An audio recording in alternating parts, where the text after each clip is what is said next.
Good, happy Saturday morning. I'm Riley King, and welcome to the Riley King Newscast. Let's get started. First up, New England airports, flyers on alert after Fort Lauderdale shooting. Let's take a listen to this video from WMUR News 9. Today, News 9 spoke to a New Hampshire man who right now is stranded at the airport in Fort Lauderdale, and at this point, he doesn't know when or how he's going to get home. Word of the Fort Lauderdale shooting spread quickly through airports across America. At the Manchester-Boston Regional Airport, arriving passengers from Philadelphia were on edge. What's going to happen in the future? So that's what I'm saying about. Like, okay, this time he killed 5 people. Next time there's some guy going to come and make something more than that. Security has been stepped up in Manchester as workers are being told to remain diligent. At Boston's Logan Airport, enhanced security is also present. One of the last flights to leave Fort Lauderdale before the airport was shut down arrived in Boston Friday afternoon. Jamie Wilson was on that plane and FaceTimed his boss while he was still stuck on the tarmac in Florida. TSA was trying to get everybody out the doors, and people were trampling all over each other, and it was chaotic at best. Greenland, New Hampshire attorney David Wolowitz snapped this picture while stranded on the tarmac. Everybody was calm in our terminal. They announced that there was a suspension of all flights. We were just sitting there, and then all of a sudden there was a panic, a stampede. A whole bunch of people came running. Wolowitz says passengers aren't allowed to leave the airport. They're being bused to a convention center before they're cleared to go. Back in Manchester, a nervous mood for anyone traveling. Just thinking if it happens in Fort Lauderdale, it can happen right here in Manchester. It's really scary. Manchester does not fly directly to Fort Lauderdale, but Portsmouth International Airport at Pease does. They had a flight that was scheduled to go to Fort Lauderdale in the morning, but we just checked Allegiant's website, which says that that flight is now canceled. Reporting live in Manchester, Mike Cronin, WMUR News 9. Okay, and there you go on that report.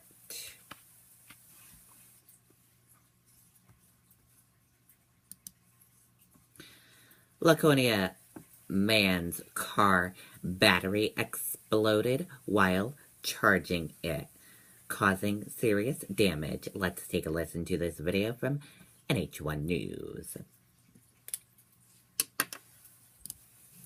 A close call for a Laconia man trying to jumpstart his car. Moments after he walked away, his car exploded. NH1's Gina Marini has some tips to keep the same thing from happening to you. This is what Warren Bailey's car used to look like, and this is what it looks like now. The front tires completely melted, and nothing but burnt metal left on the inside. On Wednesday, he was getting his car ready to put into storage when he noticed the battery was completely dead. You know, we all sometimes take another car, do a quick jump. Which is what he did, but he wasn't expecting this to happen. I figured I had about 30 seconds or a minute, went inside to send out an email real quick. All of a sudden, a large explosion. The fire's so hot, it melted the pavement.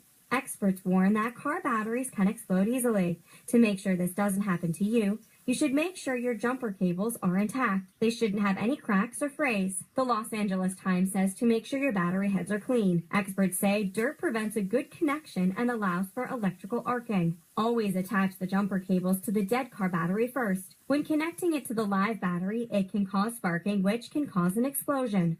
Make sure you are a safe distance away from the car and don't hang around the battery being charged when it's started. Attach the negative jumper cable to an unpainted metal portion of the metal frame of the car. This allows sparking to happen away from the battery. And lastly, experts say if you are in doubt, use the car's manual or Google to help you find out how to properly jumpstart your car. Bailey says he doesn't know what caused his battery to explode. Both his cars are a total loss, and a portion of his home also damaged. But for now, he says he's just happy he walked away alive. In Laconia, Gina Marini, NH1 News. Okay, and there you go on that report.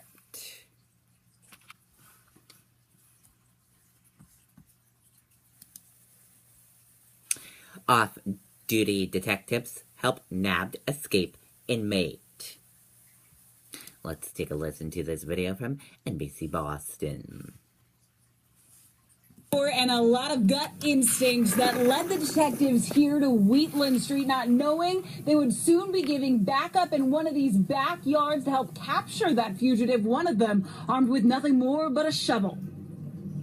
Truth be told, we're actually finishing up our day. But little did two detectives in Somerville know their day was just beginning. I'm like, really? Like, no, this can't be true. As police were everywhere searching for the man who ended up crossing the street right in front of their car. My personal vehicle, I tell dispatch, forget about it, it's him. I got a trooper in a foot pursuit. And that's when the detectives, off duty and on their way to a funeral, decided to make a detour. I was like, okay, now we're really going. And as soon as they got to Wheatland Street, they were running after a man they only knew at the time may have tried to rob two banks. His outfit in this surveillance photo is what tipped them off. I thought I was just dealing with a bank robber. I didn't know we were dealing with Mr. Morales. Dealing with an escaped prisoner considered armed and dangerous, and Detective Leguizamon wasn't armed at all, except for a shovel she grabbed from a backyard. It's better for me to have that than not have nothing. And I was like, if he's armed, I'm going to have to do what I have to do, but I'm going quick. Fortunately, the takedown was quick, no more than 20 seconds before they helped corner him with a state trooper who grabbed him. I'm like, wow, that was dangerous. Shocked but relieved, their day ended with no one hurt and James Morales no longer on the streets. It was just a good ending to a very long day. And after they were in these backyards, if you're wondering, they were eventually able to make it to that funeral where they were originally heading. They say what happened here is the result of two things: teamwork and training. We're live in Somerville tonight. I'm Abby Go to NBC Boston. Okay, and there you go on that report.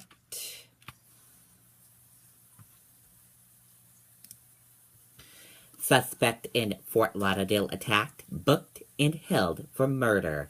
Airport slowly resumes flights. Let's take a listen to this video from ABC News.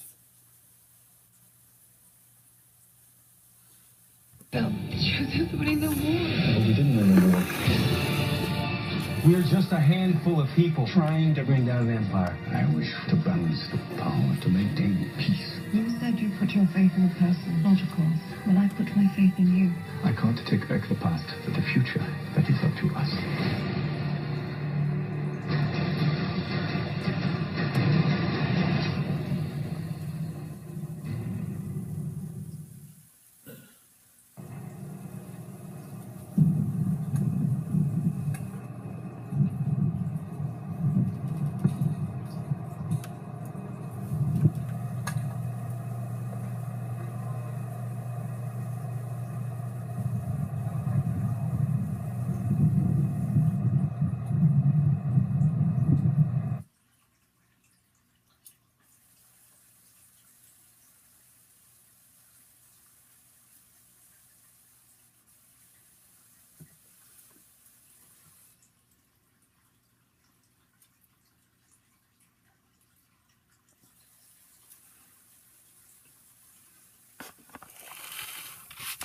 And that's the video of him getting booked. Esteban Santiago, the alleged perpetrator of a deadly shooting spree Friday at Fort Lauderdale Hollywood International Airport, was booked overnight into the Broward County Jail and is being held for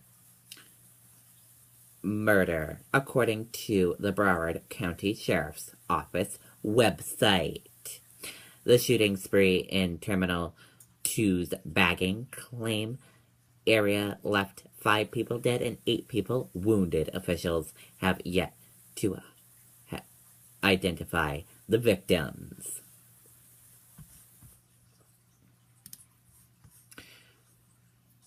The backpack saved my life. Airport shooting survivor described his close call. Let's take a listen to this video from CNN.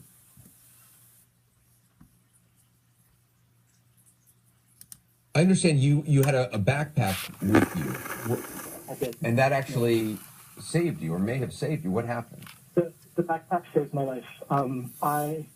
I was wearing a backpack on both shoulders, and then when we went to the floor, I just, I dropped and the backpack was still on my back.